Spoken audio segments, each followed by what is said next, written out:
Okay, so this is Doom, and I need to get to the start of the level very quickly. We're going to play on Ultraviolence. We're going to look at E1M1 and try and go through it pretty quick, because what we're going to do is we're going to compare E1M1 of Doom to E1M1 of Chex Quest, which is this awesome commercial version that you would get at the bottom of a cereal box.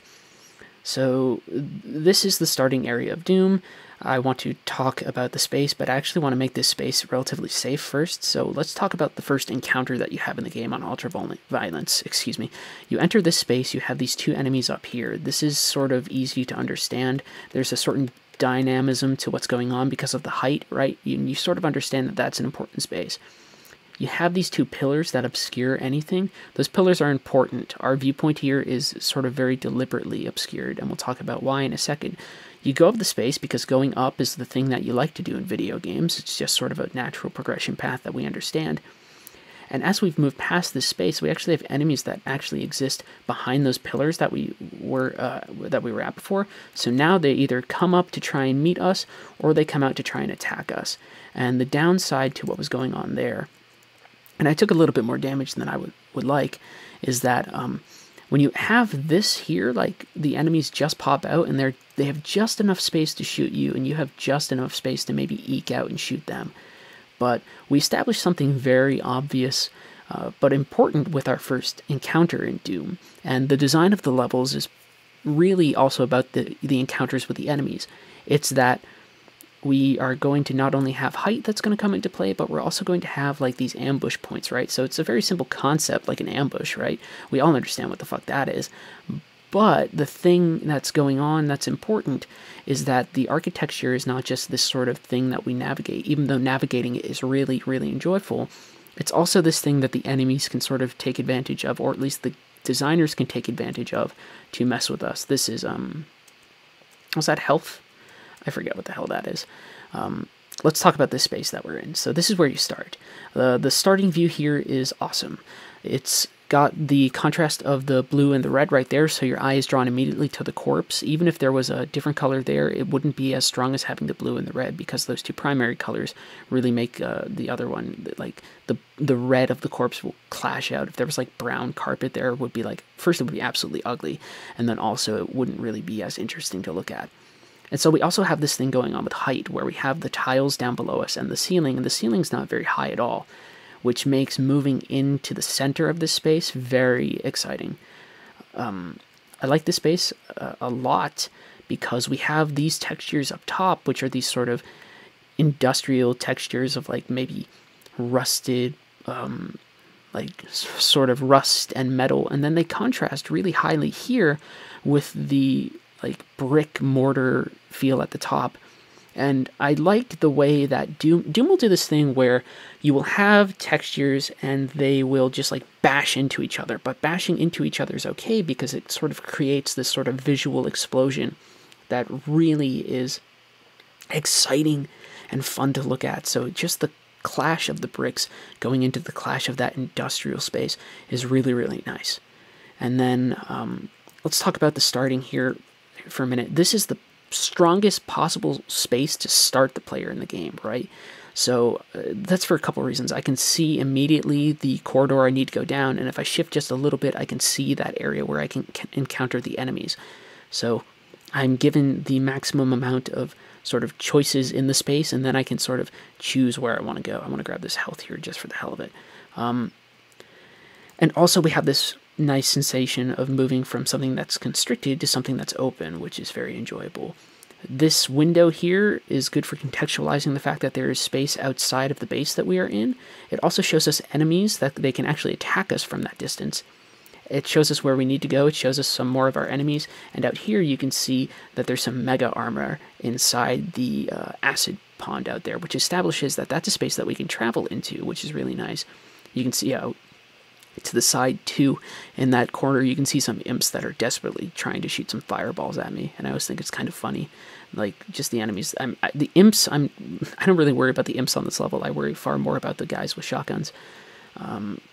But this space is really nice, and if you note it on the map, in his session with JP, Romero notes that the shape of the room is a horseshoe, and he uses it a lot in games like Doom or Quake. And the nice thing about what's happening here is that a horseshoe is this really actually fun thing to navigate that people don't realize, right? You can either do this fun thing where you zip around the outside of the room grabbing items, or if you just want to maximize your use of the space, if you're worried about economy of motion, you just cut straight the fuck across, right? There's no bullshit yet where we have to get the blue key or the red key, even though we have to get a red key and some other stuff in the next level. It's fairly simple.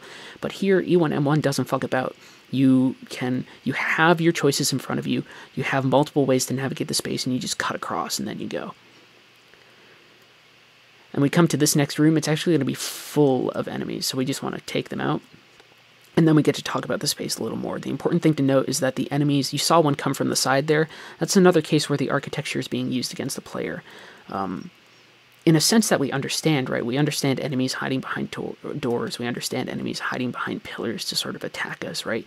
And it's not like there's sophisticated enemy AI in this game. An enemy just kind of sees you and attacks, and then they actually shift their attack priorities. Like if another enemy attacks them, they shift and they attack that enemy, which is something that you can exploit and you have to exploit, especially when you get to, like, say, E1M3 or something like that. I think that's the one. There's one where you don't really have a lot of weaponry at the start. Or something like that. I forget, but there's a map where you really need to use that understanding of what's happening with the enemy AI, and that is partially something that you do by navigating the space and manipulating enemies to sort of go where you want to go. So let's talk about what's happening here for a second. So we have the door, and it's going to close in like 3, 2, 1. Yeah, I was getting ahead of myself. So you open it up, and the first thing you need to know is that the two sort of console like video screen things that are up above us, they're actually not like perfectly symmetrical or next to us, right? And I don't even think in the space, if we look at our map, they're not even perfectly symmetrical. And that guy was going to try and sneak up on me. Fuck that guy. You can see that like they're sort of symmetrical, but it doesn't quite line up with how our viewpoint is. Like if I move here, it's not like there's this equidistant space necessarily, even though this is the most symmetrical space that we're going to encounter in the level.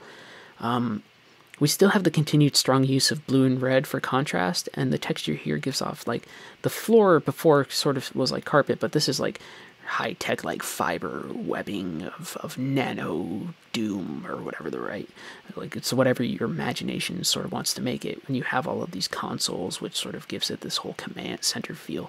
And I like the monitors here, not just because they have this whole thing where it's like, hey, you're in space, what's going on? I like it because it's sort of what we have in the first section, where you have things that sort of barrel down on you and you can move out of them. There's this nice thing that Doom does a lot, actually, where the height above you will constrict and then sort of like expand. So it'll be this thing where like you'll move here and like all of a sudden your vision is sort of different, but you move out and then it's much freer.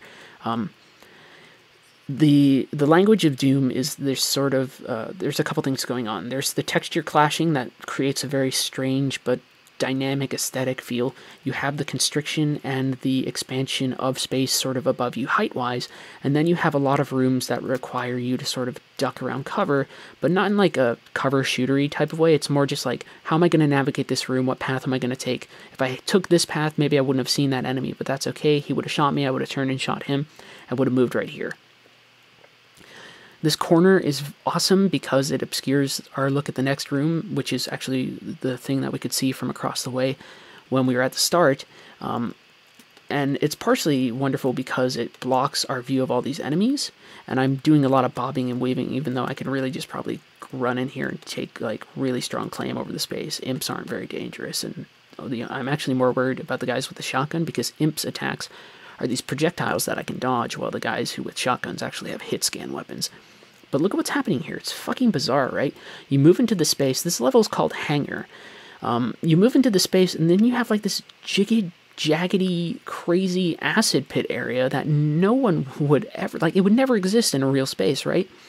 And so we've had all of this implicit notion behind us where it's sort of like, oh, it's sort of abstract for a military base. And then you get here and it's balls to the wall like crazy in terms of how it's sort of addressing how abstract the space is. And you can see it on the map, right? Look at that when you're kind of going and you sort of have to do all these things. Even though you can just cut straight across, the acid doesn't make you take that much damage. If you go through the path, you have to do all these movement things that you're not necessarily doing in the other moves. The other rooms, actually. because this is almost like the opposite of what the horseshoe's doing, right? The horseshoe gives us the option to cut across. Here we can't go to the outer edges of the room. We can either just sort of like barrel here, or we can maybe just like go boof like that, and we won't take as much damage. And you have the added height in this room, which is amazing, and then the tones of this room are darker than the tones of where you started, so you're progressing slowly and more consistently into like a dark space. You're going to notice that texture there is a little messed up. We'll get back to that in a minute. I need to finish up the level, so I need to, first off, kill this imp, and there are going to be guys on my side. We'll talk about this space later on, but first I want to take them out, and the easiest way to do that is to shoot these barrels and sort of jib them.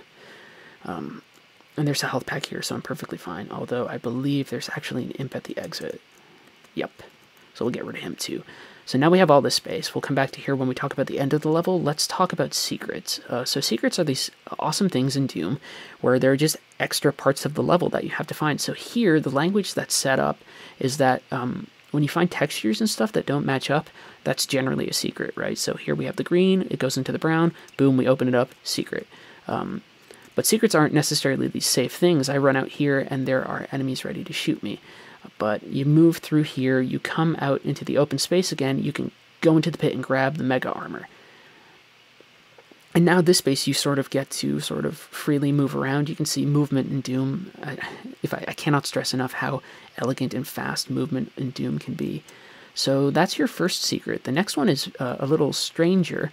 I want to make sure I trigger it. So the only hint you get is sort of like an audio clue. You have to head into the exit room, and then when you turn back around, what happens is that the height that we had before is lowered. So if you didn't kill those imps, they're going to be coming down around the corner to attack you, which is an awesome way of architecture betraying you and sending enemies your way.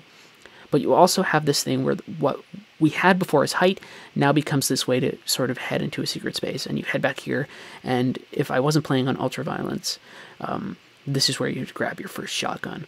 But shit gets even crazier, and the secrets in Doom I want to highlight here are crazy, and this is the first level, and it's really different. And when we see Chex Quest, that's a much more basic game, and I want to sort of show what Chex Quest is built off of, because it's funny to see what Chex Quest does with sort of the pedigree that it's given. So here you actually have to move really fast, and you pass this point, and then the edge of here is an elevator, and you can only catch it out of the corner of your eye for a minuscule second. And you come up here, and you get to see the space that you came from again, but you get to see the upper heights of the really crazy jiggy-jaggy things. And it's this great view of the room, and the only clue that you have that there's a space up there you can go to is that right there, you don't really have the textures lining up properly, and also I can like shoot the wall, but I can't shoot that wall. We saw the encounter with all the enemies here, with the flickering lights and with the candles and stuff. The candles are this really strange outlying things, but it's our first real sort of demonic imagery outside of the enemies. And so you have these two grates where the enemies can fire from, but you also saw I had immediate access to like the barrels, so I could just blow them up, which is nice because it would seem like this architecture is here to betray me and sort of set up enemies to attack me again, but I can actually turn the tables on them just by attacking the environmental space that's there. There's not too much else to say about this room. It's another case where you have this height and then it goes into this tightness, and then you just move into the exit. You shoot that imp, and then you're done. Alright, this is Chex Quest. Originally you would get it in the bottom of like rice Chex or wheat Chex at the bottom of the cereal box. It was a game that they put out, and it also came with like extra hours of American Online. There's actually Chex Quest 1 and Chex Quest 2 exist, and then Chex Quest 3, I believe, were made by developers later on after, because it was a project that was started and then abandoned. You got Chex Quest 1 from the CD in the cereal box, and then Chex Quest 2 you could get online. So we're going to go into the first Chex Quest. Well, I don't know, like it's all like a facsimile, like different versions of what's going on in Doom, so Extreme Ooze should be the same as Ultraviolent. And it's going to hopefully load up the space. Oh, it didn't do it. So here we go. we return to our scheduled program. So the open area of Chex Quest E1M1 is a lot stranger. We start in an open space, whereas in Doom we are in this really constricted space. We see the first thing that we might want to go to, but there's actually a lot more areas for us to navigate. We have items in the space, more objects in the space than what we have. It's just more busy, right? All the things, you have the busy sort of skybox textures, you have all these lights. You have these things here, which I don't even think you can shoot and do anything with. And so it's like this big octagonal sort of space, even though there's probably more than 8 walls and it's not really an octagon. So you can go around the outside of the room, but this is your starting point, right? So like obviously, like I said, the thing that players do, at least I hope I said it, is that they tend to go forward, right? They tend to go forward or they tend to go up when they're in spaces. So we're going to open this up and immediately we have like a really crazy fucked up space that we need to talk about in a little bit more detail. But first we got to get rid of these phlegmoids. The enemies in the game are phlegmoids. They are made of like phlegm and like boogers, and we do not kill them, we zorch them, which is like zapping them back to their other dimension or whatever the fuck. I don't know. It's Chex Quest. You're playing as a guy with giant checks on it. You know, his armor is literally like a giant thing of checks. Brand deals. You can see it right down there in the corner. Checks. So let's talk about color. What is happening in this room is fucking atrocious, right? Although we do have the nice like symbol on the floor for the Intergalactic Federation of Cereals, which I assume means that like Frosted Flake dude is involved and stuff is probably on their committee. Let's get rid of these guys if we can. Talking about E1M1 on Chex Quest just is more contingent upon me getting rid of the enemies because it's actually longer. I can zorch them with my spoon as well. It's the replacement for your fist in Doom. This is your pistol, and we'll find something that is sort of a replacement for the chain gun later. So the lighting is good, and actually the space here is really nice, but everything else is sort of not great at all. So we have the colors, we have this sort of awful texture where it's just telling us like, oh, Chex is here, this is the, like, I don't need it to tell me where I am. I don't need it to tell me that I'm at the Bazoik Nutritional Development Center. The space can just show me that by what's happening in it. But instead we have all these things where it's like these pillars are just like awful, and like this sort of table area, like it's not really commensurate with my height as a player. I can hide behind it to avoid enemies, even though it's not that bad. The basic phlegmoids are just like zombies, and then their other ones are sort of like the shotgun dudes. But the space is just really like, even though you're moving down here, like if you move down that way, it's not as much. But if you look here, the construction of the room is like so goddamn symmetrical, and it's really, really gross. So I could just take this room and sort of flip it around or do whatever. Like there's no variance in this room, and that's not even getting into the problem of like just how ugly the goddamn colors are. So, and then all of a sudden we have phlegmoids showing up that are probably from outside. We'll talk about looking outside again. The one thing to note is that like all of your ammo in this game, pretty much all of it is shared. So like the amount of Zorch that I have for my Zapper here is going to be the same as when I get my other weapon. And so we'll actually get that weapon now. So I'm going to open this space. There's going to be a dude. That's where I'm going to get the blue key. And so Doom had this very clear language about how it handled his secrets. In Chex Quest, it's not quite the same. So here, our only indication that there's a secret in this area, besides the ever-present notion of moving forward, is that we can kind of see these seams at the edges of the space, and then also that this wall is different than anything else in the space. So you see something that's different in one of these shooters, you go up to it, you open it, and then you have this hidden space where you can grab the Rapid Zorcher, which is sort of like our chain gun. This space is okay. In terms of like giving me a corridor to kind of move around a little bit. Like this circle, like semicircle motion is sort of fun to navigate, but then you get out here and there's just a lot of shit in your way. I can't move, like I want to move around the space, but I bump into these lights, or like those cans are just there. And yes, we need to understand that, yes, this game was not made by John Romero and a crack team of people who had experimented with the engine over and over and over. It was made by people who are making a product for like, what is it, Kellogg? I don't even know what company owns Chex, right? But you have all these things. And if we look on the map, even the space that we're in, it's nice and big, but there's nothing to fucking do in it.